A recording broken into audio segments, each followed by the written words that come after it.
काय म्हणाले सर? आऊंनी आधीच त्यांना ह्या सगळ्याची कल्पना दिली होती आणि सर म्हणाले त्यांना कोणाच्याही पर्सनल गोष्टीत काहीही इंटरेस्ट नाही. आता राहिला इथला नियमांचा प्रश्न. तुम्ही नियम मोडलेला नाहीये असंच म्हणले असतील ते. म्हणजे मला माहितीये, मी जेव्हा काल भेटलो ना त्यांना तेव्हाच त्यांचा स्वभाव लक्षात आला. म्हणजे त्यांचं नाव आणि स्वभाव एकच, मिस्टर देव. खरंय. चला आता काही टेन्शन नाही, टेन्शन संपलं. आणि त्यात आपल्या या रजनी मॅडम नाहीयेत म्हटल्यानंतर तीही काळजी मिटली. पण सरांनी घेतलेला निर्णय ते कोणाच्याही सांगण्याहून बदलणार नाहीत, एवढं मला नक्की कळलंय. सॉलिड माणूस आहे. म्हणजे मी नवीन असताना पण मला जुई सोबत नवीन प्रोजेक्टची एक जबाबदारी दिली. ग्रेट आहे, ग्रेट. जय, तुला चालेल ना? काय ग, त्याला काय विचारतेस? नाही, ते आम्ही एका टीम मध्ये होत ना.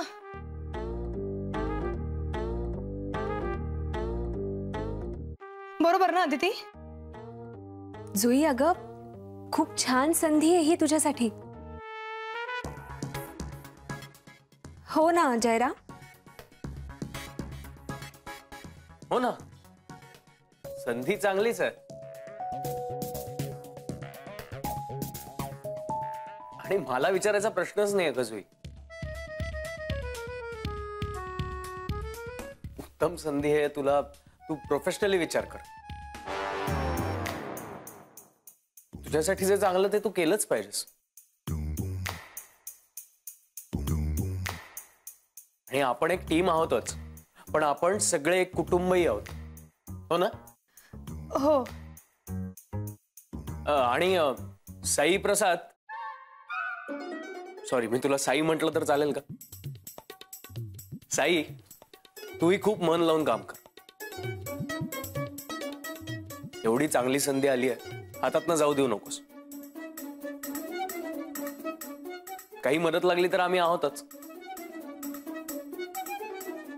आणि सरही किती चांगले आहेत ते लक्षात आलंच असेल तुझ्या. हा, पण एक लक्षात नाही आलं, एवढे चांगले सर आहेत पण त्यांनी असा नियम का ठेवलाय आपल्या कंपनीत? म्हणजे लग्न झालेली लोक इथं काम करू शकत नाही, असं काय?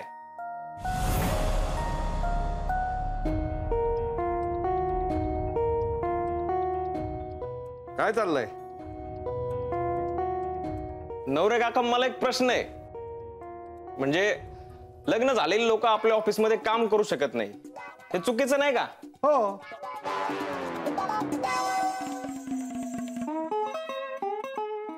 हो हो.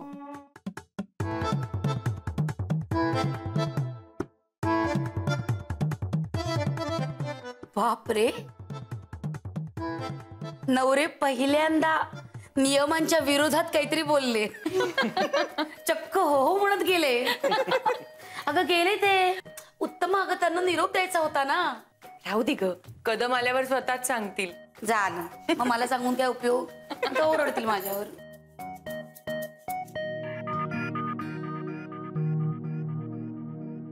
कुठे जातोस जय?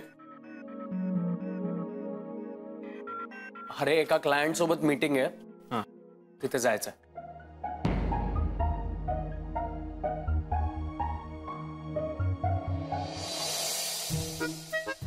अगं जरा चहा आणतेस का? काय ना, काय झालं काय पेपर वाचून? हो, काय विशेष खबर बात? काही नाही, नेहमीच आहे आपलं. काय म्हणता, झाला वॉक? पाय मोकळे झाले. मनही मोकळं करा. काय झालं? मग काय, मगाशी विषय अर्धवट सोडून पळून गेलात ना? हे बघ, मला जायचं होतं म्हणून गेलो मी. हा, हो का?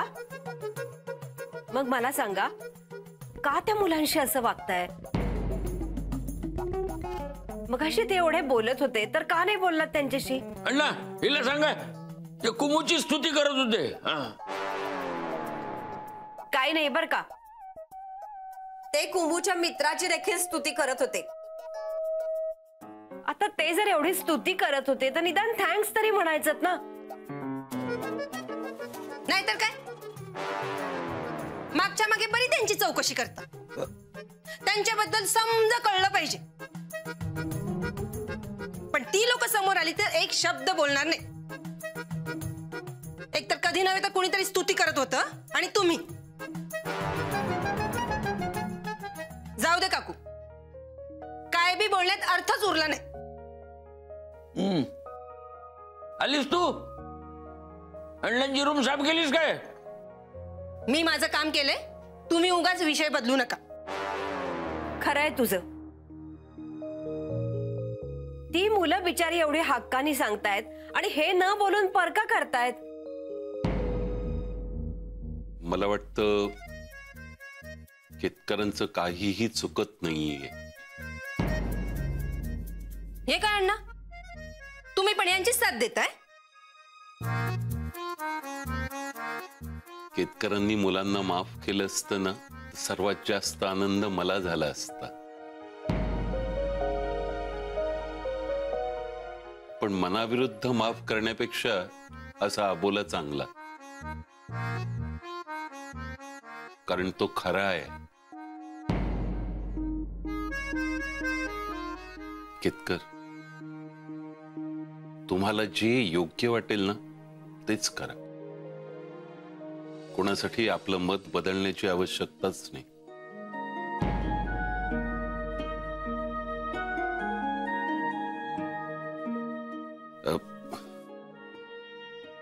बरं, मी जरा खोलीत जाऊन आराम करतो.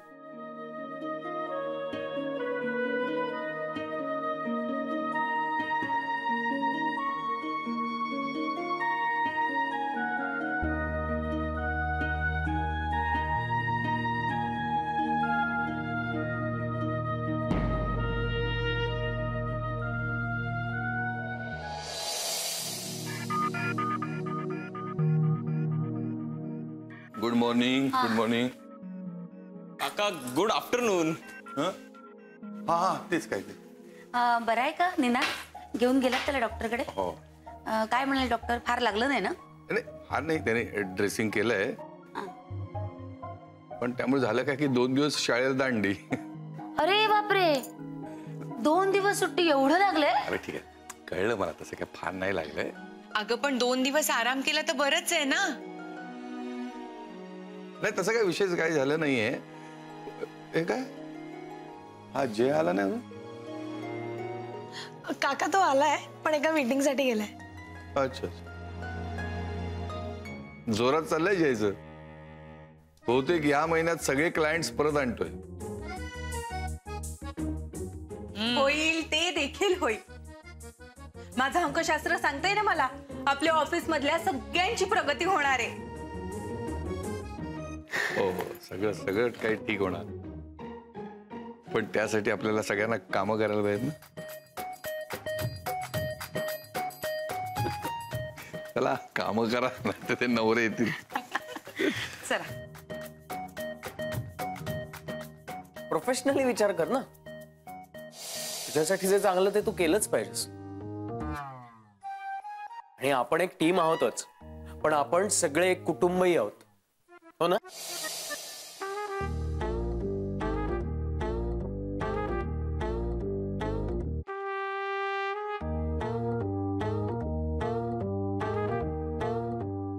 अदिती, बिझी आहेस का? नाही नाही, बोल ना. नाही, कामात असेल तर नंतर बोलू, तसं काही नाही. जुई, बोल, काय झालं? आज ना जय माझ्याशी जे बोलला ना, मला खूप छान वाटतंय. मला काय वाटतं, त्याच्या मनात नक्कीच काहीतरी आहे माझ्याबद्दल.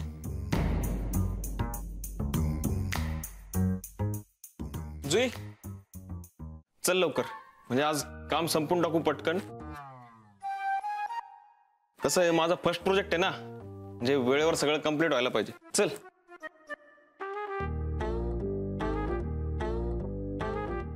हो आलेच.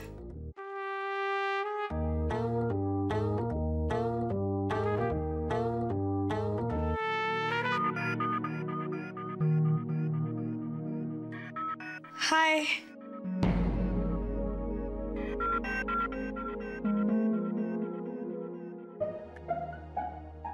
हाय. मग कशी झाली मीटिंग? छान.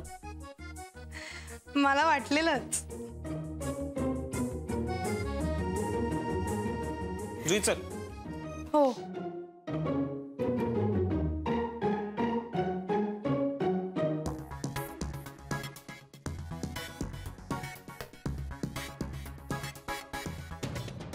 मिस्टर जयराम,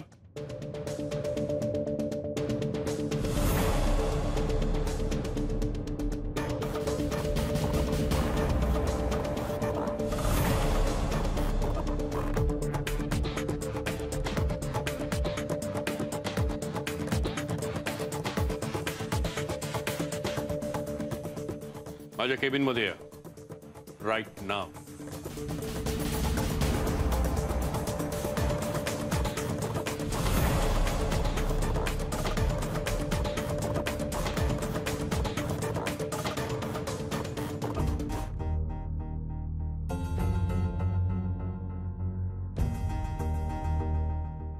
जय, काय झालं? माहित नाही, मी आलोच.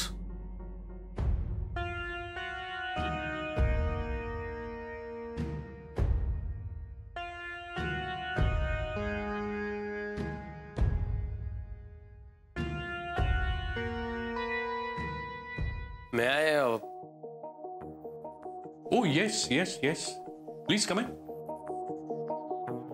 Please come, Mr. Jairam. मी काय करू शकतो आपल्यासाठी?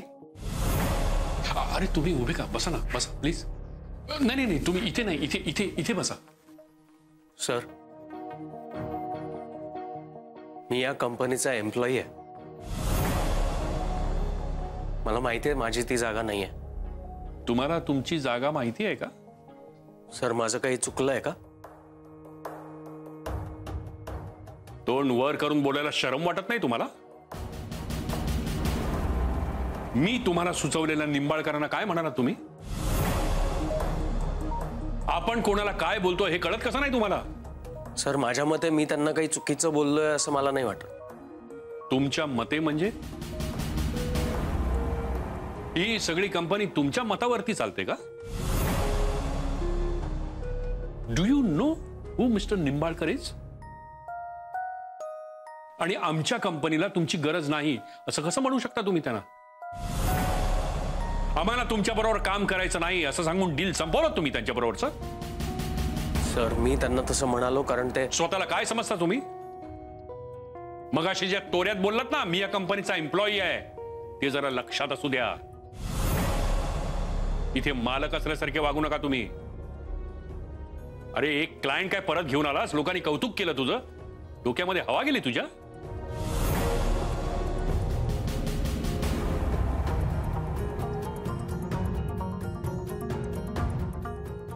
हो, निंबाळकर माझे मित्र आहेत म्हणून असं वागलास ना तू? माझा राग त्यांच्यावर काढलास. तुझ्या कामामध्ये खोट काढली, त्याचा राग आला तुला, म्हणून केलंस ना हे सगळं? किती कोत्या विचाराचा आहेस तू. तुझ्याकडनं दुसरी अपेक्षाच नव्हती मला. बोल ना, तुला काय कमिशन हवं होतं? सर, मी खरंच त्यांना तसं म्हणण्याचं कारण आहे. मला काहीही ऐकायचं नाही. I don't want any explanation. आत्ताच्या आत्ता त्या निंबाळकरांना फोन कर. तुझ्यासारख्या माणसाला हवेतून जमिनीवर कसं आणायचं ना, चांगलं ठाऊक आहे मला. कमान, चल फोन कर. त्यांना फोन करून सॉरी म्हण. माझी चूक झाली. कमान. सॉरी सर, मला हे नाही जमणार.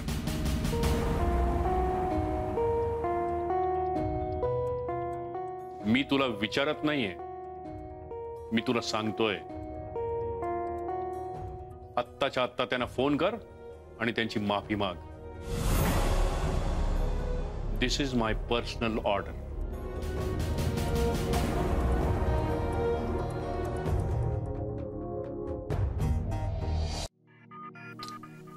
काय झालं असेल?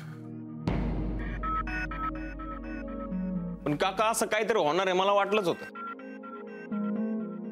का? त्या दिवशी जय दाभोळकर सरांना एवढं रोखठोक बोलला ना, मग त्याच्यावर त्यांची रिॲक्शन येणं साहजिक होतं. फक्त माझ्या अंदाजापेक्षा जरा लेट रिॲक्ट झालेत. अरे कसले नको ते अंदाज बांधतोयस? बापरे सुई, बराच वेळ झाला ग. जय अजून आतच आहे. साईप्रसाद, काय वातावरण असेल रे आतमध्ये तुझ्या अंदाजानुसार? अगं तू काय हवामान खात्यात होता का? काही होऊ शकतं.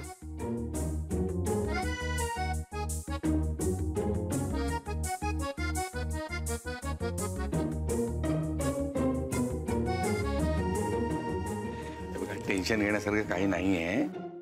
दाभोळकर असे बऱ्याच वेळा चिडतात, तशी यावेळी चिडले असते. चिडण्यामागे काही गंभीर कारण असेल असं वाटत नाही मला.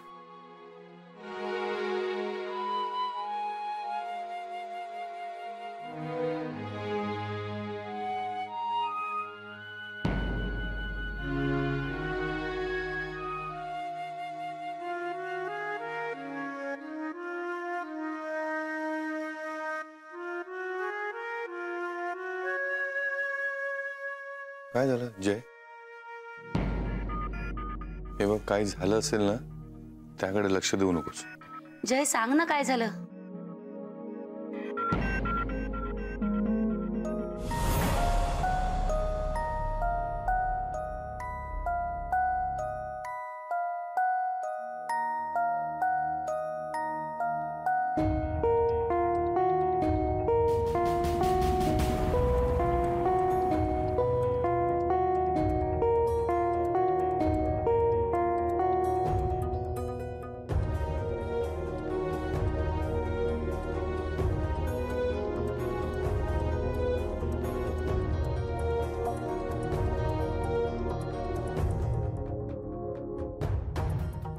बापरे, हे दाभोळकर एवढे चिडून अविनाश सरांच्या केबिनकडे का गेले?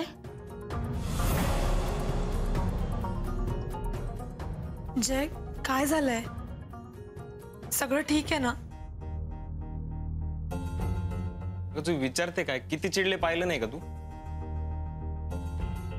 काय रे जय, सांग ना, एवढे का चिडलेत ते? काय झालं? काही झालं नाहीये आणि काही झालं तरी मी हँडल करू शकेन. तुम्ही टेन्शन घेऊ नका. पण जयराम, आदिती मॅडम,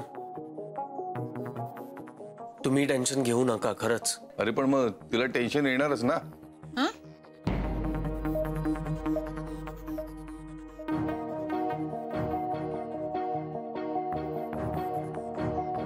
आदिती मॅडम, तुम्ही टेन्शन घेऊ नका खरंच. अरे पण मग तिला टेन्शन येणारच ना.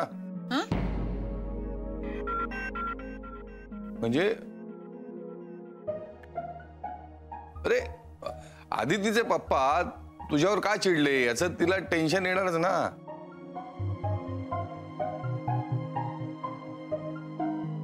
जय सर, तुम्हाला अविनाश सरांनी अर्जंट केबिन मध्ये बोलवलंय.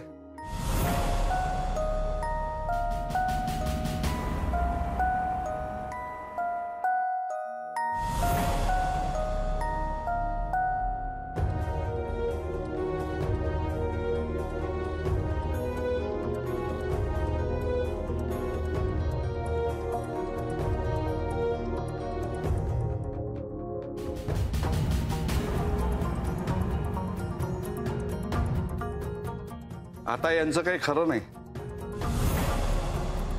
नवरे, आता तुम्हाला तरी माहितीये का आतमध्ये काय झालं ते?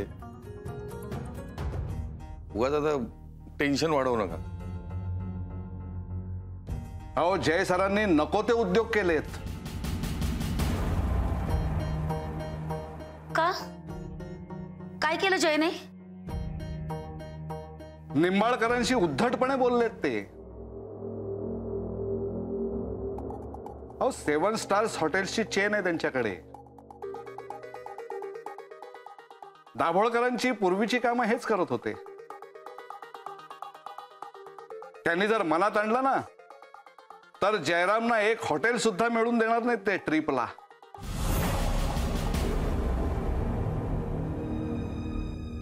दाभोळकरांच्या मर्जीतली व्यक्ती होती ती. खूप जुनी आणि अनुभवी. तुम्हाला तर माहितीच आहे.